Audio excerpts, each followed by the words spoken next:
let's start where you just finished off there on countries at credit risk. One of the questions was, is currently what countries are the highest credit risk? Now, you mentioned the blockaded countries, Syria, North Korea, et cetera, Cuba, and you mentioned Venezuela. What other countries and or region high risk, and are there any countries on there that might surprise us? I can there's no countries on there that you're going to look at that and go, wow, I can't believe Exim Bank is closed in that market. I'll kind of give you an idea of some areas that we're kind of keeping an eye on right now, and I kind of alluded to it a little bit earlier. West Africa and the Middle East. We're still business as usual to an extent. We had to close coverage in Mozambique, but if you think West Africa and Middle East, very, very dependent upon commodity price. The drop in oil, frankly, a lot of the countries in those areas, they thought oil was going to stay at $100 a barrel forever. They set a fiscal budget for $100 a barrel.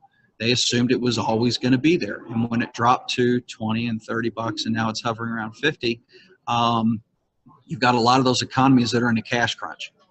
We're keeping a close eye on that. West Africa, we're keeping an eye on Angola, Nigeria, Ghana, Cameroon, Cote d'Ivoire. We're keeping an eye on those just to see if they can kind of straighten the ship, if you will, after weathering this drop in commodity. And I know that some of the different commodities, some of the precious metals are coming back a little bit, but oil is the one that's really the trigger there. Middle East is kind of funny. Very dependent on oil. We have never, for the most part in the past, we've never been asked to assist with transactions into Saudi Arabia or the UAE. For the simple fact, you wanted cash up front, they paid you cash up front because they had plenty of cash up front. They were fine paying that up front.